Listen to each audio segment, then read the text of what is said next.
Next आसन जो हम करने जा रहे हैं उसको बोलते हैं फलक आसन और अंग्रेजी में उसको बोलते हैं प्लैंक पोज। इस आसन को लेके बहुत सारे मिसकंसेप्शंस हैं। पहले मैं आपको ये आसन करके बताता हूँ और फिर आपको बताऊंगा कि इसमें सबसे ज़्यादा लोग क्या गलत सोचते हैं इस आसन के बारे में। याद रखिएगा, अगर आप किसी आसन को कर रहे हैं, जब तक आप ब्रेन में ये बिल्कुल क्लियर पिक्चर नहीं बनाएँगे कि इस आसन को करने से सबसे पहले इस चीज़ में फ़ायदा होता है, फिर इस पे और ऐसे करके इसके अलग-अलग फ़ायदे होते हैं, तब तक आप ना कितना भी योगा कर लीजिए, आपको कोई फ़ायदा नहीं होगा। क्योंकि ब्रेन और बॉडी के बीच का ना एक रिलेशन बनाना, जिसको हम बोलते हैं मसल मेमोरी बनाना, बहुत ज़रूरी है।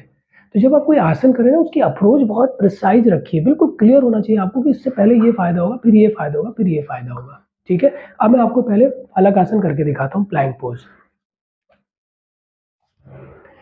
प्लैंक पोज़ के लिए आप कैट पोज़ से भी शुरू कर सकते हैं, लेट के भी शुरू कर सकते हैं। तो अभी हम उस डिटेलिंग पे नहीं जा रहे हैं, अभी हम डायरेक्ट आसन पे जाएँगे, ईज़ी आसन है। अब उसमें भी प्रोसेस अभी जो है कैसे उस पे जाना है, कैसे आना है, वो तो मैंने बताया। इंटरमीडिएट लेवल का योगा जब हम करेंगे तब आएगा।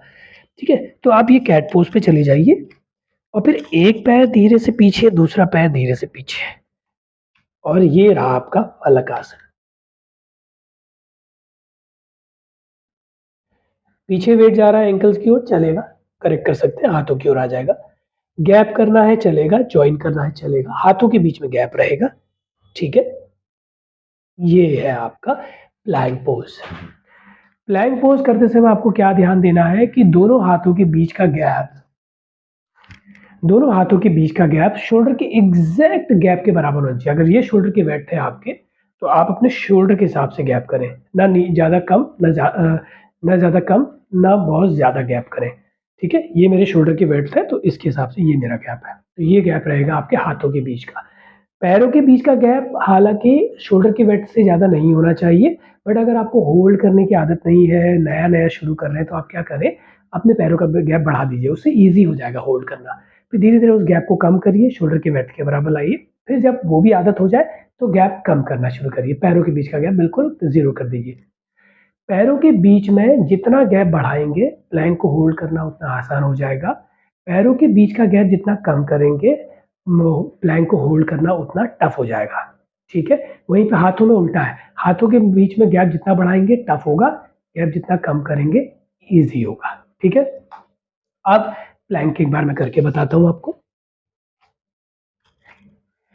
अगर आप ईज़िली प्लैंक होल्ड कर पा रहे हैं तो ये जॉइन करेंगे, नहीं कर पा रहे हैं तो शोल्डर की वेट के बराबर गैप करके देखेंगे, उसमें भी नहीं हो रहा है तो गैप थोड़ा बढ़ा लेंगे। ठीक है? ये होल्ड करने की आदत डालेंगे। ये तो हो गया आपका एडजस्टमेंट, अगर आपसे डायरेक्ट प्लैंक नहीं हो पा रहा है। इसके अलावा अगर होल्ड ही नहीं हो पा रहा है, इतनी ताकत ही नहीं है पैरों में, तो आप क्या करेंगे, कैट पोज पे रहेंगे। ये कैट पोज पे जाएँगे, थोड़ा-सा हाथों को आगे ले जाएँगे और हाफ प्लैंक होल्ड करेंगे, ये। ऐसे होल्ड करेंगे। ठीक है? इसमें भी गैप कर सकते हैं आप, ये होल्ड कर लीजिए ऐसे और हेड उसके अराउंड, ये हाफ होल्ड करिए, धीरे-धीरे आदत डालिए, टो को अंदर कर, ये फुल प्लैंक, ये हाफ प्लैंक, ये हो गया, ये फुल प्लैंक। ऐसे आदत डालिए। ठीक है? अगर सीधे प्लैंक नहीं हो पा रहा है होल्ड, तो क्या करेंगे, पैरों के गैप को एडजस्ट करके उसको ईज़ी बनाएँगे या फिर घुटने ज़मीन पे रख के धीरे-धीरे फिर घुटनों को लिफ्ट करके प्लैंक होल्ड करने की कोशिश करेंगे। ये तो हो गया ईज़ी से कैसे इसको फाइनल पोज़ीशन पे लाएँ। इसके भी एडवांस लेवल है, इंटरमीडिएट लेवल है, वो फिर आगे आने वाले टाइम पे मैं आपको बताऊँगा। ये इसका बेसिक लेवल है। लगभग 60-70% लोग प्लैंक कर लेते हैं, बट कहाँ पे है प्रॉब्लम? प्लैंक, अब मैं जो मिसकंसेप्शन की बात कर रहा था, उसको डिकोड करता हूँ। प्लैंक आप कर पा रहे हैं या नहीं कर पा रहे हैं से ज़्यादा इम्पोर्टेंट है कि आप प्लैंक कितनी देर तक होल्ड कर रहे हैं। ये बहुत ज़्यादा इम्पोर्टेंट है।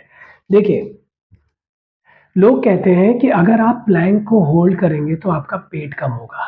ये सबसे बड़ा मिसकंसेप्शन है।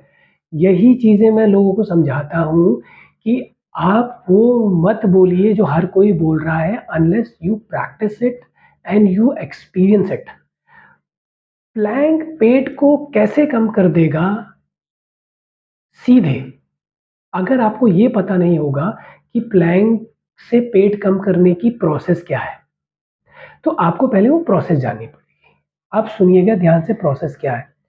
जब आप प्लैंक होल्ड करना सीखेंगे, हाथों का गैप, पैरों का गैप, नीज़ की प्लेसमेंट ये करके और जब आप फाइनल प्लैंक सीख लेंगे, जो मैंने आपको बताया जैसा होना चाहिए, हाथ शोल्डर की स्ट्रेट लाइन पे होने चाहिए, पैर जॉइन होने चाहिए। तो उसके बाद आप इसको हठ योगा की थ्योरी लगा के करेंगे। हठ योगा का मतलब क्या है? मैं ऑलरेडी बता चुका हूँ। ज़िद करना, इंसिस्ट करना, एक टारगेट बनाना और उस टारगेट को मर के, तर के, कुछ भी करके अचीव करना। तो जब आप एक प्लैंक को सीख जाएँगे, फिर आप ये देखेंगे कि मैं इस प्लैंक को कितनी देर होल्ड कर सकता हूँ। 30 सेकंड्स, 1 मिनट, 2 मिनट, 3 मिनट्स। मैंने क्या बोला था? हठ योगा में जब भी किसी आसन को आप डालोगे, आपको टारगेट रखना है minimum 3 minutes, maximum 7 minutes. That is when you are practising it in regular basis. जब वो 7 मिनट क्रॉस हो जाए, तो फिर आप ये देखेंगे क्या 7 मिनट में रिज़ल्ट आ रहे हैं? नहीं आ रहे, तो फिर उसको 7 से 10, 15 मिनट भी होल्ड कर सकते हैं।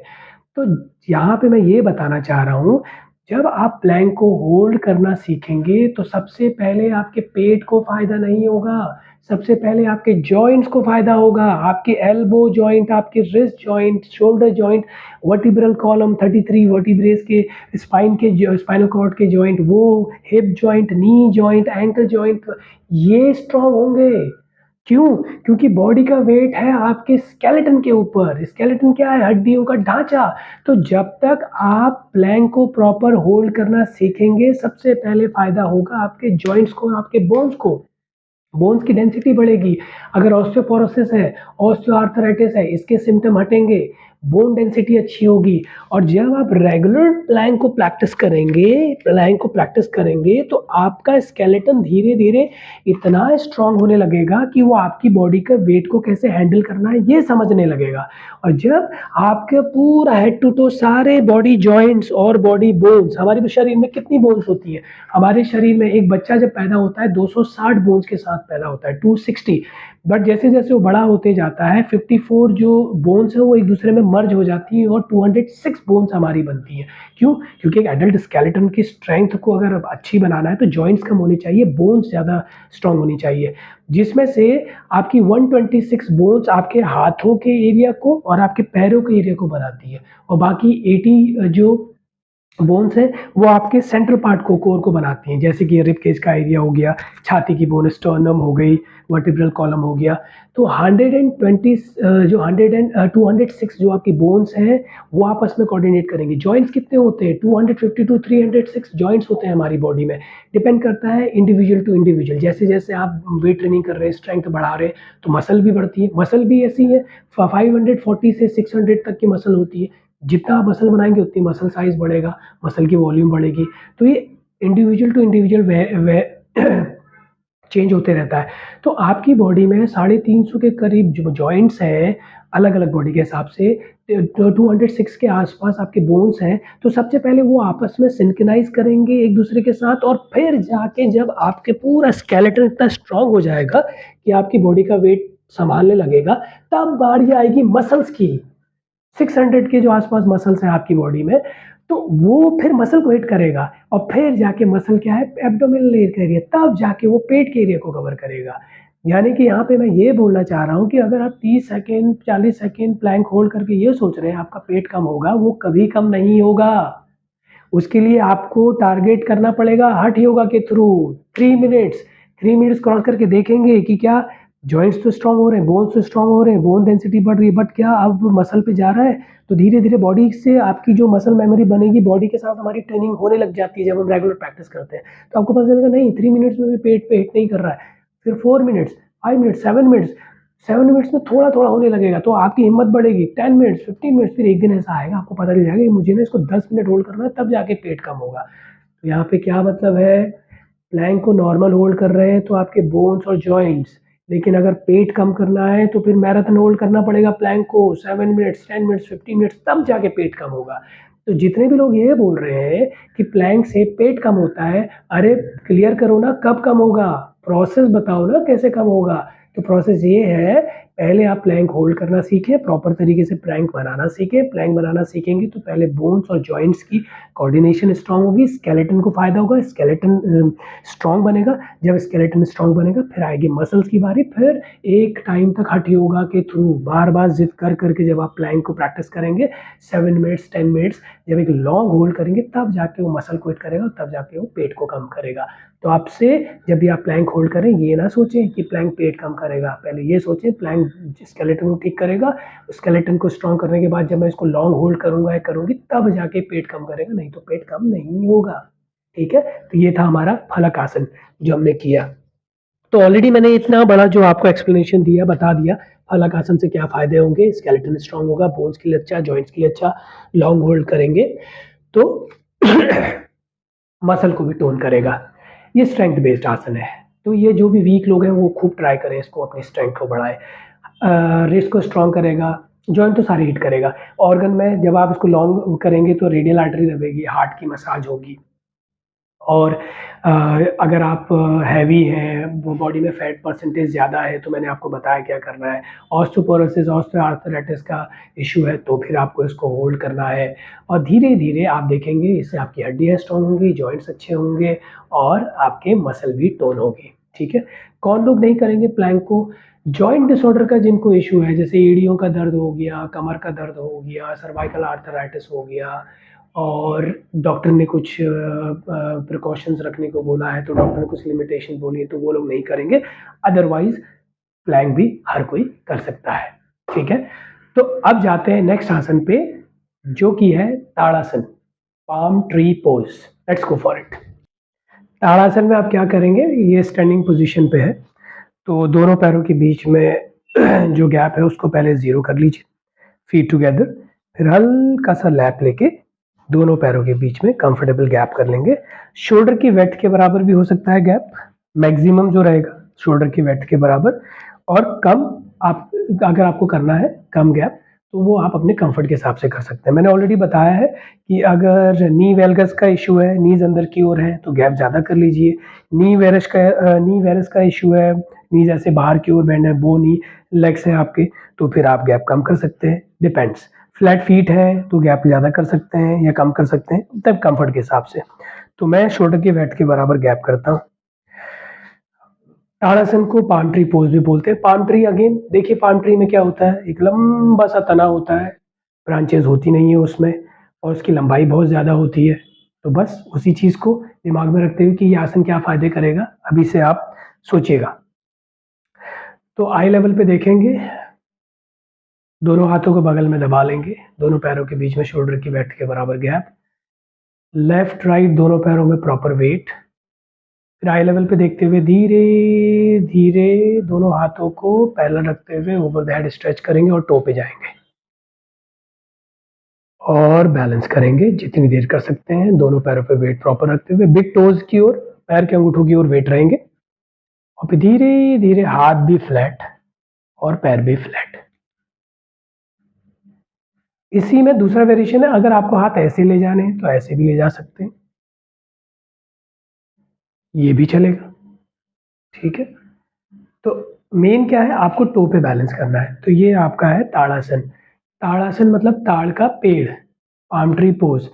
तो पाम ट्री की क्वालिटी क्या है? लंबा होता है, बिना किसी तने के होता है, ठीक है? बिना किसी टहनी के होता है। तो यानी कि ये सबसे बढ़िया है बच्चों के लिए। बच्चे जो 12-13 साल से लेके 18-19 साल के बच्चे अगर इसको रेगुलर प्रैक्टिस करेंगे, तो हाइट का इश्यू है तो उस हाइट के इश्यू से निजात पाने में, अच्छी हाइट अचीव करने में लड़कों को भी, लड़कियों को भी हेल्प करेगा। तो जिनको जो शॉर्ट हाइटेड है उनके लिए अच्छा है, स्पेशली बच्चों के लिए। हालाँकि 24-25 के बाद अगर आप हाइट पे काम कर रहे हैं तो कोई फ़ायदा नहीं है। बहुत रेयर होता है कि आपकी हाइट बढ़े। तो बच्चों के लिए बहुत ज़्यादा फ़ायदेमंद है। ये स्ट्रेच कर रहे हैं आप, तो जब आप इस पोस्चर पे रहते हैं, पूरी बॉडी को स्ट्रेच करते हैं, तो head to toe blood circulation को रेगुलेट करने में हेल्प करेगा। दूसरा, ब्लड सर्कुलेशन आपकी बॉडी का रेगुलेट कर देगा। तीसरा, टो पे आप बैलेंस कर रहे हैं और पूरी बॉडी को स्ट्रेच कर रहे हैं, ये बैलेंस बेस्ड है। सेंस ऑफ बैलेंसिंग आपकी अच्छी करेगा। सेंस ऑफ बैलेंसिंग क्या होता है? मैंने ऑलरेडी आप लोग को बताया हुआ है कि ब्रेन एंड बॉडी का कोऑर्डिनेशन इतना अच्छा हो जाता है कि कभी आप वॉक करते-करते सडनली गिरने वाले हैं, तो ब्रेन एंड बॉडी एक-दूसरे के कोऑर्डिनेशन से आपको गिरने से बचा लेते हैं। तो ये कहलाता है sense of balancing. Sense of balancing बहुत अच्छा होगा। आप देख रहे हैं कि हम अगेंस्ट द ग्रेविटी बॉडी को खींच रहे हैं, तो प्लैंटर फ्लेक्शन अच्छा होगा। प्लैंटर फ्लेक्शन क्या है? बॉडी में बोन्स, जॉइंट्स एंड मसल का कोऑर्डिनेशन, तो बॉडी की अपलिफ्टिंग कैपेसिटी को बढ़ाएगा, ऑफ फ्लोर जंपिंग कैपेसिटी को बढ़ाएगा। आप एथलीट हैं और लॉन्ग जंप वाले एथलीट हैं, या फिर आप लॉन टेनिस खेलते हैं, टेबल टेनिस, कुछ भी किसी भी तरह रनर्स हैं आप, तो आपको एज एन एथलीट आपको बहुत ज़्यादा फायदा करेगा ये पॉस्चर। बहुत ज़्यादा क्रैम्प और कैच आते हैं बॉडी में, तो उस चीज़ को हील करने में स्पेशली हेल्प करेगा। ठीक है, तो एक आसन इतने सारे फायदे हैं। तो मैं जाता हूँ उस आसन पे। तो ये है आपका Tadasana, palm tree pose, head to toe blood circulation के लिए अच्छा, प्लैंटर फ्लेक्शन को इम्प्रूव करेगा, joints and muscles and bones के कोऑर्डिनेशन को अच्छा करेगा, सेंस ऑफ बैलेंसिंग अच्छा करेगा, बच्चों की हाइट इंक्रीज करने में हेल्प करेगा। धीरे धीरे वापस आ जाइए, एंकल्स की स्ट्रेंथ को बहुत अच्छा कर देगा। बट एड़ियों का दर्द है, नी पेन है, बैक पेन है, तो आपको देखना पड़ेगा कि डॉक्टर आपको परमिशन देते हैं या नहीं देते हैं। हाथ जब भी ओवर द हेड ले जाएँगे, शोल्डर का स्टिफनेस का इश्यू है वो नहीं रहेगा। जब भी आप हाथ ओवर द हेड ले जाते हैं, हार्ट और लंग्स के लिए अच्छा है, इंटरकॉस्टल मसल के लिए अच्छा है, ब्लड सर्कुलेशन अच्छा होगा, ठीक है? हार्ट अच्छे से ब्लड सर्कुलेट कर पाएगा, रेस्पिरेटरी सिस्टम को सपोर्ट मिलेगा, लंग्स अच्छे से एक्सपैंड हो पाएँगे, इन्हेलिंग कैपेसिटी आपके लंग्स की बढ़ेगी। एक आसन इतने सारे फ़ायदे हैं। जॉइंट्स का पेन है, जॉइंट डिसऑर्डर है तो नहीं करेंगे। सेंस ऑफ बैलेंसिंग का प्रॉब्लम है, हाँ, आपको वर्टिगो का इश्यू है तो नहीं करेंगे, डॉक्टर ने परमिशन दी है तो करेंगे, ठीक है? और पैर अगर वीक है, पैरों की स्ट्रेंथ बढ़ाएगा। और एथलेटिज़्म आपका अच्छा करेगा, एथलीट हैं आप, तो आपकी परफ़ॉर्मेंस को इम्प्रूव करने में हेल्प करेगा। तो ये था आपका ताड़ासन, जिसको बोलते हैं पाम ट्री पोज़, ठीक है? प्रेग्नेंट लेडीज़ इसको कर सकती हैं, डिपेंड करता है, सेकंड ट्राइमेस्टर तक ट्राई कर सकती हैं, थर्ड ट्राइमेस्टर से इसको अवॉइड ही करिए। क्यों? क्योंकि जब आप स्ट्रेच कर रहे हैं, टो पे रह रहे हैं, गलती से अगर डिसबैलेंस हो गए और गिर गए तो it may cause a problem. तो ये थे आज के आसन, बेसिक आसन है, रेगुलर प्रैक्टिस कीजिए, खूब सारे इनके फ़ायदे हैं, उन फ़ायदों को लीजिए। अगेन मैंने बोला है, एक्सप्लेनेशन मैं दूँगा क्योंकि देना ज़रूरी है, फाउंडेशन बहुत स्ट्रॉन्ग बनानी है, फिर इंटरमीडिएट लेवल पे मेरे जो वर्ड एक्सप्लेनेशन है वो कम हो जाएँगे, फिर हम प्रैक्टिकल चीज़ें ज़्यादा करेंगे और फिर जब ऐसे आप योगा करेंगे तो एडवांस लेवल पे भी आपको फ़ायदा होगा। अगेन मैं रिपीट करता हूँ, आपको अपने स्कूल्स में, अपने कॉलेजेस में, अपने ऑफ़िसेज़ में, बच्चों के लिए, बूढ़ों के लिए, प्रेग्नेंट वुमेन के लिए, लड़कियों के लिए, लड़कों के लिए, किसी भी तरीके की वर्कशॉप ऑर्गेनाइज़ करनी है, तो आप लोग मुझे कॉन्टैक्ट कर सकते हैं। मेरा नंबर है 7738279810 और अल्टरनेट नंबर भी है 9806322273। आप मुझसे कॉन्टैक्ट कर सकते हैं, मैं आप लोगों को ये अच्छा खासा वर्कशॉप का डिज़ाइन बना के दूँगा जैसी आपकी रिक्वायरमेंट रहेगी और उस रिक्वायरमेंट के बेस पे वर्कशॉप आप कंडक्ट कर सकते हैं और ज़्यादा से ज़्यादा लोगों तक योगा के फ़ायदे पहुँचा सकते हैं। अगेन इस अच्छे विचार के साथ कि दिल से और बढ़िया तरीके से, बड़े आराम से, बड़े रिलैक्स एटीट्यूड से, बहुत अच्छी तरीके से योगा को समझना है। क्यों? क्योंकि योगा भी एक आर्ट है, योगा भी एक सब्जेक्ट है, इसको बहुत डिटेल में पढ़ना है और वह अगर एक बार आप इस चीज़ को समझ गए तो बहुत मैजिकल फ़ायदे हैं योगा के जो आप इमेजिन भी नहीं कर सकते। तो इसी अच्छे विचार के साथ आज के इस वीडियो को यहीं पे ख़त्म करते हैं। जल्दी मिलेंगे नए वीडियो के साथ। Thank you.